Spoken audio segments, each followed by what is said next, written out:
trying to mill the rabbet to insert the router's insert plate, to make a router table, of course, I encountered many problems. Since this edge is wider than the diameter of the router bit, it's not easy to properly mill the entire width up to the template I made with strips. Partly because with the plate, I can't see what I'm routing. And there are leftover areas that are hard to finish milling. Also, the double-sided tape sticks too much to the plywood if left on for several days. And when removing the strips, you can see what happened. I made the hole too large, I didn't realize, and now I don't have a place to put the screws that hold the plate. Well, I was trying to find a better way to mill the rabbet. We will see it in the next video.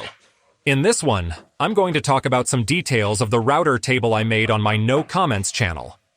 Look how nice it turned out. The trick to making it is to place some long pieces of plywood along the sides of a couple of wood strips. I don't care about the thickness of those long pieces of plywood. And this way, the insert plate fits perfectly.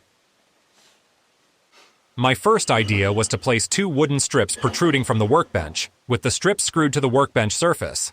And on top, I would put the router table parallel to the workbench. That is how I was doing it.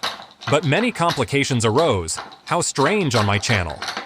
And I didn't want to be seen working in pajamas again, with coffee-stained pajamas. Okay, I glued the long pieces of plywood to the wood strips. Now I cut some pieces from another plywood sheet.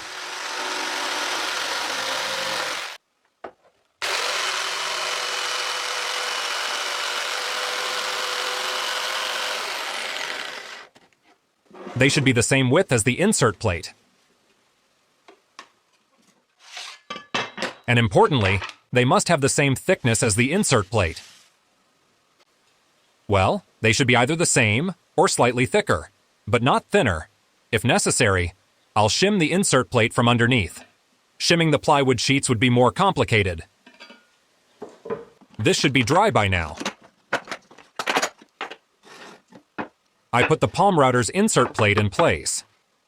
And the sheets I cut, one on each side. Here I drill guide holes keeping the metal plate pressed against the vertical plywood, which I glued to the wooden strip. And I screw the plate, which should fit snugly between the strips, I glued to the wooden strips. I will talk about the screws in a moment.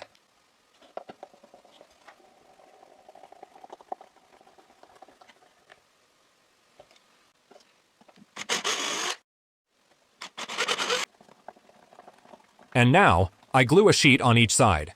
If they were thinner than the metal plate, I might shim them with some strips of paper. Milling the strips under the insert plate to level the plate with the sheets would be a hassle. So we have to make sure the sheets are the same thickness, or a little thicker than the support plate for the router. It is more simple to shim the metal insert plate to level it. To prevent the sheets from sagging, I insert small strips underneath them. The strips overlap a bit underneath the metal plate, but I make sure not to block the screws for the fence that comes with the plate. When drilling the guide holes, I make sure to press the small strip against the plywood sheet and the plate. That way, when the screws go in, they will pull the small strip into place.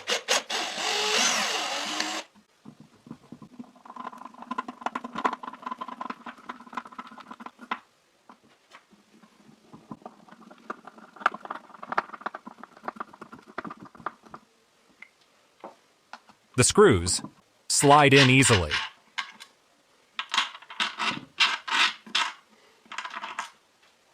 The base of the palm router is screwed underneath the plate.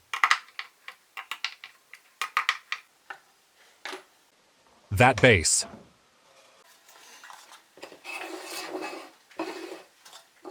No, not like that. It will go like this. But I was not sure where to place the router table. Here, it will be easier to film when I use it. I'll leave you the link to the jigsaw table video you see there. There we see the palm router's base separated from the panel. The problem here is that I didn't realize I needed to leave space to install one of the lifting systems that can be purchased. With a drill guide, I drill the strips and the top of the workbench. I am going to use 6mm screws and insert nuts. I drilled an 8mm hole because I didn't want the screws to fit too tightly. Well, if I use a power screwdriver, they would have gone easily into the holes in the wood. Okay, the insert nut doesn't fit. So I widened the holes with a drill bit, I think it's 9 millimeters. And I properly set the insert nuts until they are fully embedded in the wood.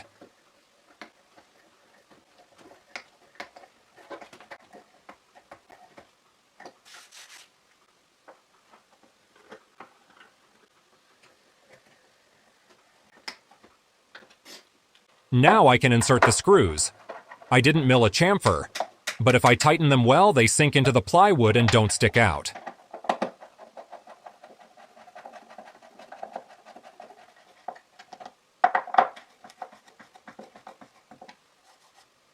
Underneath the workbench surface, I insert a couple of thick wood screws. I think that will be enough, and they can be inserted or removed when I want to attach or remove the router table.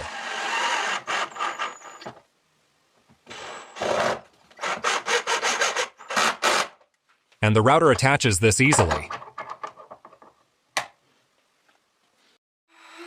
Great! It doesn't make too much noise, and it vibrates very little.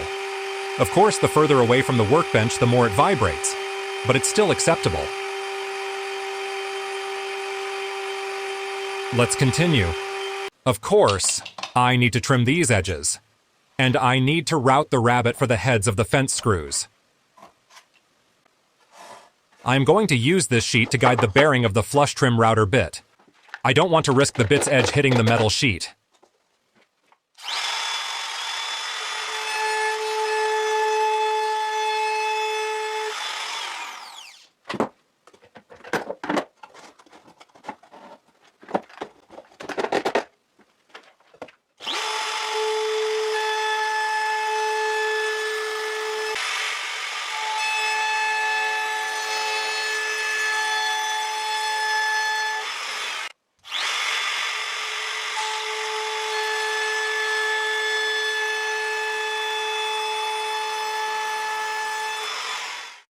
A light sanding will make everything look smoother.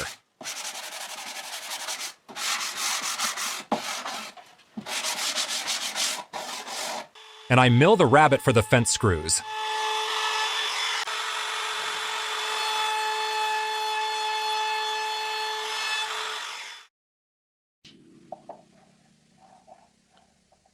As you can see, I didn't mill enough and the screws are blocked.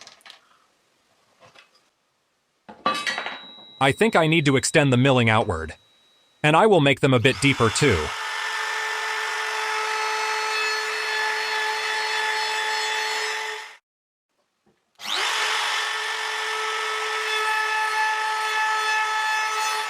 I used a round-over router bit for wood, and now the screw heads fit just fine.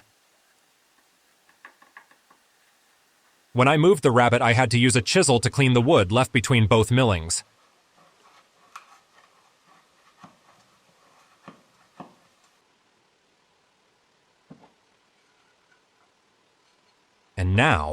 And now look how well the insert plate fits without needing to mill a rabbet on a board.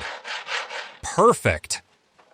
But I thought I should to shim the pieces, because here it seemed like the metal plate was a bit high. So I thought, no worries.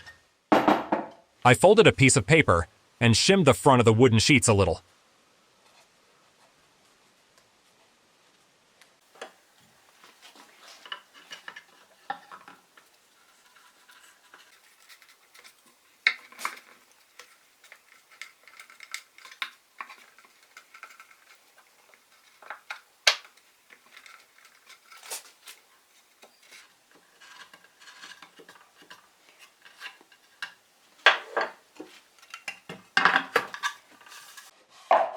And now, perfect.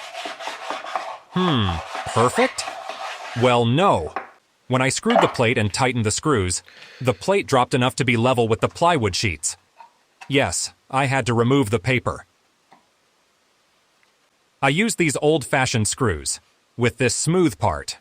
I wanted the diameter of the smooth part to match the diameter of the holes. These were the best I found that fit without being too long.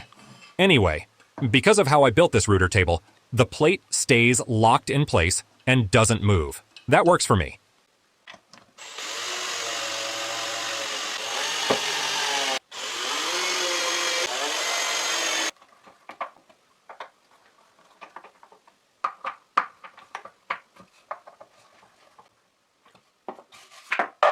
and the wood slides quite well.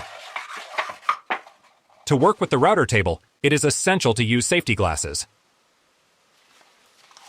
and hearing protection. And it's a good idea to have a safety switch. Here's where the power cord connects.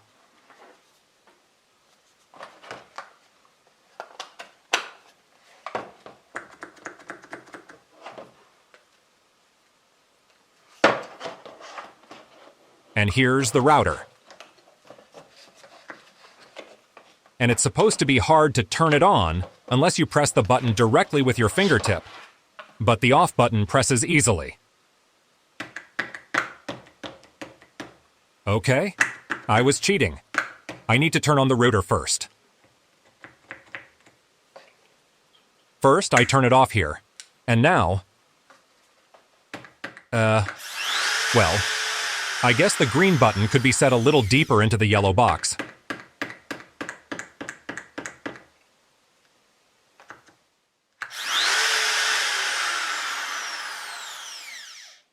Let's see how this homemade router table performs.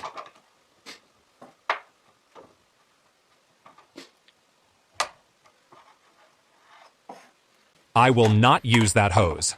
The hose from my shop vacuum fits in there quite well. The wood slides nicely, and the router table operates quite smoothly. Well, my first impressions of this router table are very good. I'll see how it goes when I use it on a project.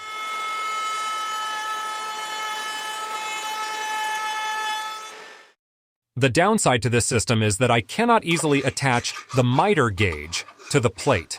Anyway, I will also make a video routing a rabbet on a panel for this insert plate, and for some of the smaller insert plates I showed you in a previous video.